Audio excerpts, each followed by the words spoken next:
Bagus kan? Oke. Oke, selamat pagi, salam sejahtera bagi kita semua.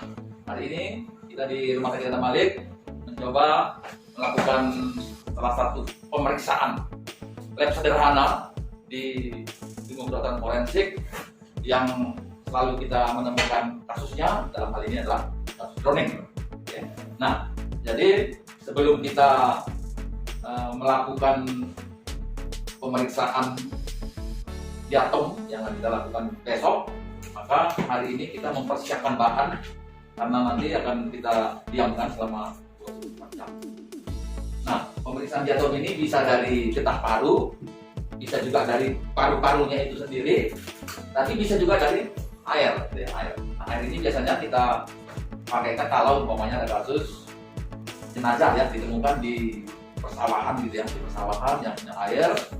Nah, maka pertanyaan bagi kita adalah apakah jenazah ini memang mati tenggelam di sawah ini atau dari tempat lain kemudian dibuang ke sawah ini.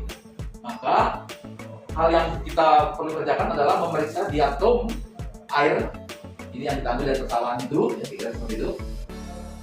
Melihat jenis diatomnya, apakah nanti sesuai dengan diatom yang kita periksa di paru-paru korban ini. Jika sesuai dia, maka mendukung bahwa korban ini memang mati tenggelam di sawah ini. Tapi kalau tidak sesuai diatom yang kita temukan di air sawah ini dengan paru-paru ya pada korban ini, maka kemungkinan besar bahwa korban ini bukan mati di sini, mati di tempat yang lain, kemudian dibuang di sini. Apakah ini yang TKP kedua, ketiga, keempat, dan seterusnya, itu bisa saja.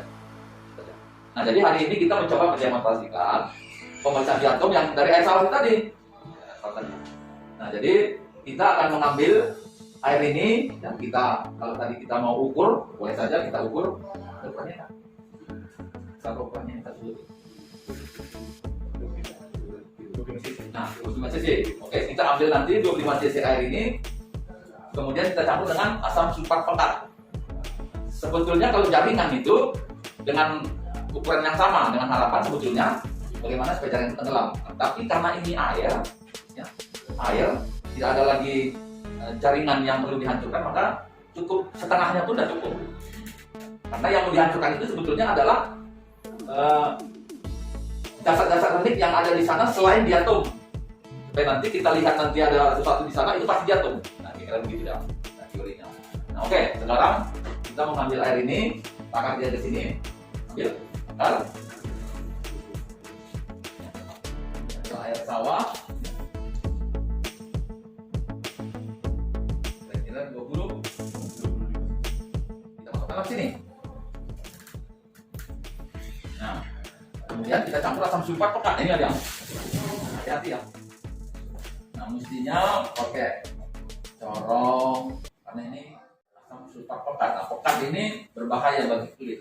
Kulit akan gosong kalau kena asam sulfat pekat. Jumlah yang sama ya. Kira-kira gitu. Oh, udah.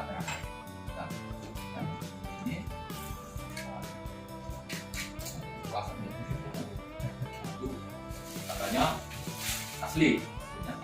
Nah, jadi ini salah satu cairan tadi yang sudah kita campur dengan asam sulfat. Dan ini akan kita diamkan selama 24 jam. Maksudnya apa? Supaya asam sulfat ini akan menghancurkan jasad-jasad yang lain atau kotoran-kotoran yang lain dari cairan itu tadi. Nanti yang tinggal adalah sebetulnya kerangka, ya, kerangka dari diatom itu. Yang akan kita lihat itu kerangka dari diatom itu. Ya.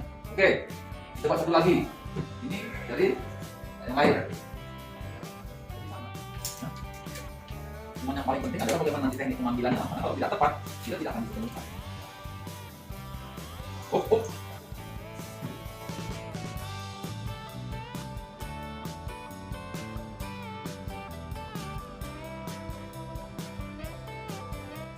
Jaringan harus tenggelam dia, artinya supaya semua permukaannya itu nanti terkena dari asam sulfat ini, karena asam sulfat ini sifatnya menghancurkan jaringan itu. Jadi kalau ada jaringan betul, misalnya katakan kotoran tanah apa gitu, hancur ya? Iya, hancur. Nanti dia kayak mencair dia. Gitu. Jadi ini nanti kalau kita lihat nanti udah makin jernih dia, kemudian nanti, nah besok itu kan kita udah pun hancur kayak gini, karena ini kan perlakuannya seperti kita penjaringan. Nanti kita bakar sambil, nah mestinya ditetesin dengan asam nitrat. Nah itu sebetulnya fungsinya sama juga, tapi kita kayaknya nggak ada asam nitrat kan. Nggak apa-apa, jadi ini aja nanti kita sambil bakar koyak sampai dia jernih dulu, baru nanti kita masukkan ke tabung sentrifuge. Terus dengan jumlah yang sama, yang biasanya benang itu 6. Kenapa begitu ya? Karena sebenarnya simpang, nggak boleh, ya nggak boleh, harus dia sama. Simpang ya, simpang. Simpang dia putarannya, kemudian nanti kita cuci, bilas, buat, putar lagi, kita cuci lagi, bilas, putar lagi, baru nanti kita lihat ekstranya di bawah itu, juga nanti kan kita periksa slide bawah, pas bawah. Nah seringkali kita, nah yang dia bilang itu ekstraknya bukan cairannya. Nah, jadi dia sudah menempel di dasar dari tabung sentrifuge itu. Bukan tabungnya kan tabung sentrifuge. Di tabung sentrifuge itulah nanti yang kita dipakai oleh fotok. Kemudian di mikroskop kita lihat.